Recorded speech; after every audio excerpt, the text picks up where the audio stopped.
I got something to say to your modern women. And I'm talking about you women who chase the top 10%, top tier, top earning men. You know, men part of the Devil's Club, over six figures, over 6 feet tall, six pack of abs, over six, whatever I can't say on YouTube. Yeah. It's kind of funny when these top 10 men are through having their fun with you and you feel like, your biological clock is ticking, you have 1 or 2 kids. You're like, okay, let me check the bottom 80% of the men and see what I can find. He could be a good, reliable, predictable man. More and more of these men are rejecting you because they are not dumb. I tell you why these men rejecting you, because deep in your heart of hearts, you believe with all your might that these men are not deserving of love, at least not deserving of your love. You believe that all your love, all your everything, your passion, your everything is deserved to go to the top tier men. You gave your all to those top tier men, these giga chads, and what we got left, the leftovers, what we got left, if they have any leftover, you give to the bottom 80% of men who you think, okay, I'll sell with him. But these men are catching on. More and more men are catching on. And these men do one of three things. One, they choose to be alone. Yes, women talk about, male loneliness. That's on them. You know what? The men rather be alone and sad and lonely than deal with a woman to make her feel so bad they want to take themselves off the census. So which is worse?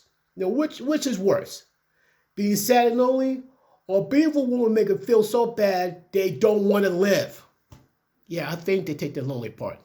Two, they work extra hard to find at least a woman who had that big of a body count. Let's face reality, guys. I tell you right off the bat. I have a friend of mine back in New York who said he wanted to marry a virgin and the woman wanted to set him on fire. Ladies, why does that bother you? Because most of y'all ran through like a track meet on the Olympics? Yeah, I said what I said. The reality is this, fellas. I hate to give you this bad news.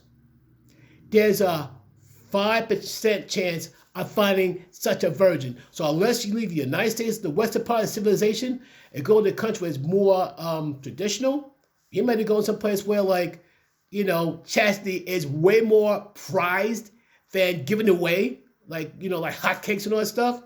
The chance you find that virgin bride, 5%. And don't get me wrong, you can find a good woman, but you gotta work extra hard. Hence the term hoflation. You gotta work so much harder to find a good quality woman, and there's some that's not worth it.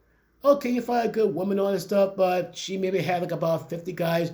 She claims to be a little traditional. She might be a little traditional.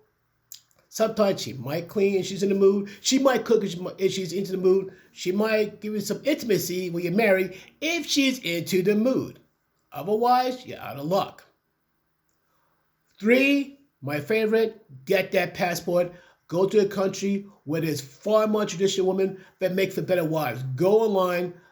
Go to a country where you can find the best wives in the world. I give you a clue. The best wives in the world will not be found here. I'm sorry. I know it's going to be like, why you got a woman here? And I'm not saying like every single female in the United States is bad. I'm not saying it. But the chance to find a good traditional wife, the chance is not too good here. They're not. You got to work so much harder to find a good wife here compared to the rest of the country. No, the rest of the world, I mean. It's that simple. But it goes back again to these women here in the United States. A good number of women don't believe that the average guy are not deserving of their love. Say, you might find a girl who might give me the love that you deserve, but it's not going to get my love. And you know what the guys are saying? Okay. But it'd be funny though, like 10, 20 years, maybe like 25 years, the same men with these women reject, you could try to find these men, they're going to reject them right back, and they'll feel a certain way. Karma is a very funny creature. So what's your thoughts on this, folks? Please leave your thoughts and opinions in the comments down below. Peace.